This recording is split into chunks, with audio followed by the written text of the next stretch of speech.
자, 우리 기술은 아직 단기적으로 절대 고점은 나오지 않았다. 지금 최근에 수급을 보면은 일단 개인들이 다시 한번 이런 윗구간에서 양봉이 나오다 보니까 또 어느 정도 물량을 좀 팔고 있는 모습을 보여주고 있고요. 그 물량들을 이 외국인 자금들이 다시 한번 또 담고 있는 모습을 보여주고 있습니다.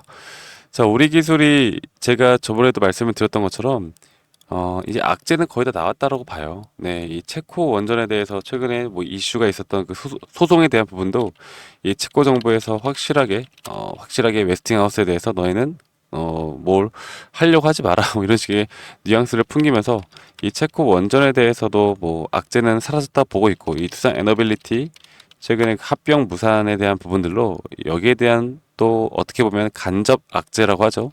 이런 간접 악재에 대한 부분도 해소가 되었다고 보고 있고 우리 기술 같은 경우는 이제 현대로템 이전 방산 쪽으로도 이 우리 기술 자회사가 여기 또 납품을 한다는 소식에 힘입어 앞으로 이런 체코 원전뿐만 아니라 여러 가지 다양한 섹터들로도 올라갈 수 있는 준비를 좀 맞춰놨다고 보면 되겠습니다. 자, 그러면 결국 이렇게 재료가 나왔다라는 건 여러분들 우리가 이제 재료를 지금 나온 재료들을 공부를 하는 건 의미가 없다라고 보고 있고 제가 예전에 여기에 대해서 한번 제가 재료에 대해서 말씀을 다 드렸으니까 제가 오늘은 여러분들이 가장 중요한 결국 이제 8월장이 마무리가 되었고 이제 9월장부터 주가의 흐름이 과연 어느 정도로 움직일까에 대해서 말씀드리겠습니다. 다사다난했습니다. 자, 이번 달 한 달도 월봉으로 보면요. 야, 밑꼬리가 이 정도로 달고 올라가는 모습을 보여줬는데 일단 8월 달은 우리가 뭐가 있었어요? 8월 5일에 이거 지수의 폭락으로 인해서 우리 기술이 현재 이런 장기 평선에 대한 부분들을 그래도 지지를 받고 올라가긴 했지만 상당히 공포스러운 하루를 보냈죠.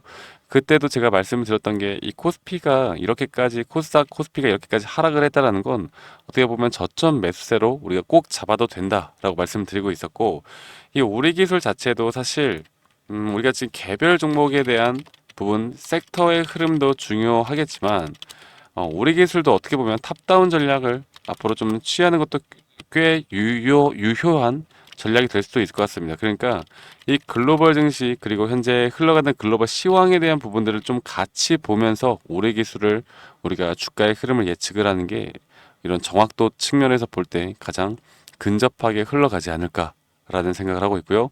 9월에 또 어떤 이슈가 있습니까? 바로 이 금리 인하에 대한 이슈가 있는데 제가 오늘은 여러분들이 결국 돈을 버는 건 우리 기술이 뭐 원전으로 무슨 섹터가 나오든 무슨 재료가 나오든 이런 것들도 중요하겠지만 결국 그런 재료로 주가가 올라가면 좋은 거고 내려가면 안 좋은 거 아니겠어요? 이 타점에 대해서 좀 말씀드릴게요. 자, 금리 인하에 대해서도 제가 한 가지 좀 말씀을 드리고 싶은 게 저희 구독자분들이 야, 이제 금리 인하가 되면은 우리 기술도 더 올라갈 수 있는 거 아닌가요? 라고 말씀하십니다. 제가 긍정적인 부분과 부정적인 부분 두 가지를 말씀을 드릴 텐데 제가 예전에도 말씀드렸던 것처럼 기준금리가 2000년도에도 6.5%에서 2004년도 1.25%까지 내려갔었고 2006년도에도 마찬가지였고 이렇게 금리가 내려갔던 역사적인 기록들이 있잖아요. 그럴 때마다 지수가 어떻게 되는지 봅시다. 자, 이렇게 단기적으로 이렇게 하락이 나옵니다. 하락. 이렇게 단기적으로 급락이 나올 때 여러분들 대형주만 이렇게 하락이 나오는 게 아니라 이렇게 우리 기술과 같은 어떻게 보면 테마성으로 움직였던 이런 종목들도 단기 고점을 찍은 뒤에 하락이 나옵니다. 하락이 나와요. 네, 그러면 우리가 이거를 지금 머릿속으로 이미 알고 있는 이상 이거를 그냥 방치하고 놔두면 그건 바보 아니겠습니까? 앞으로 이렇게 역사적으로 항상 흘러왔던 흐름들이 이렇게 있는데 이거를 그냥 방치해두는 건 정말 바보 같은 짓이라고 저는 생각하는데 한 가지 긍정적으로 좀 바라볼 수 있는 건 뉴욕 증시도 어제 8월장을 마무리했는데 이 다우존스가 계속해서 신고가 영역을 기록을 하고 있단 말이죠. 자, 여기에서 이제 성장주 중심으로 앞으로 금리 인하에 대한 수혜가 분명히 나타날 것입니다. 그러면 우리 기술도 어떻게 보면 이 테마로서 이런 성장주에 저는 포함된다고 보고 있기 때문에 이런 성장주 관련된 섹터로 금리 인하 이후에 주가가 하락은 할 수 있겠지만 그 다음에 다시 한번 이 저점을 잘 잡고 우리가 큰 상승을 바라볼 수 있다. 자, 그러면 지금 단계에서 가장 중요한 게 뭐냐? 바로 9월 중순 혹은 10월 초까지 우리 기술은 재료에 대한 기대감으로 주가가 올라갈 것이다. 그런데 가장 중요한 게 보다 바로 이 고점 신호를 파악하고 무조건 매도해야 된다. 최소 분할 매도라도 해야 된다라고 말씀드리겠습니다. 자, 그러면 그 단기 고점이 과연 어디까지 나올 것인가, 어디까지 나올 것인가, 이런 걸 우리가 알아야 하는데, 자, 볼게요. 최근에 이 수급적인 측면으로 볼 때 아마 주가가 이렇게 좀 더 이전에 단기 고점까지 뚫고 만약 올라가잖아요. 그러면은 이런 구간에서 양봉이 나올 때 개인들이 팔다가 주가가 더 올라가다 보면 이때부터 시장 참여가 분명히 일어날 거거든요. 이렇게 일어나면서 어느 정도의 단기 고점을 형성해 나갈 텐데, 저희 구독자분들에게 물어보니까 어떤 분들은 뭐 난 3,000원까지 봐요. 어떤 분들은 난 2,500원까지 보고 있어요. 이런 식으로 말들이 많아요. 자, 그런데 이런 목표가를 정해놓고 이렇게 목표가를 정해놓고 투자를 하는 게 가장 위험한 발상이다라고 제가 말씀드리고 있고요. 결국에 우리는 가장 중요하게 해야 되는 게 바로 이 고점 신호를 파악하는 게 가장 중요하다. 네. 고점 신호를 파악하는 게 가장 중요하고, 이 고점 신호라는 게 어떻게 나오는지에 대해서 좀 말씀드릴 텐데, 이 고점 신호라는 게 앞으로 이런 수급의 주체, 그리고 시장 상황, 개별 종목에 대한 상황, 이런 모든 걸 우리가 판단을 해서, 그리고 거래량, 거래대금 이런 것들을 판단을 해서 9월 달 동안 나올 수 있는 이런 단기 고점에 대해서만큼은 우리는 무조건 매도를 해야 됩니다. 이게 아마 더 올라갈 수도 있을 것 같은 시장 분위기가 분명히 형성이 될 거예요.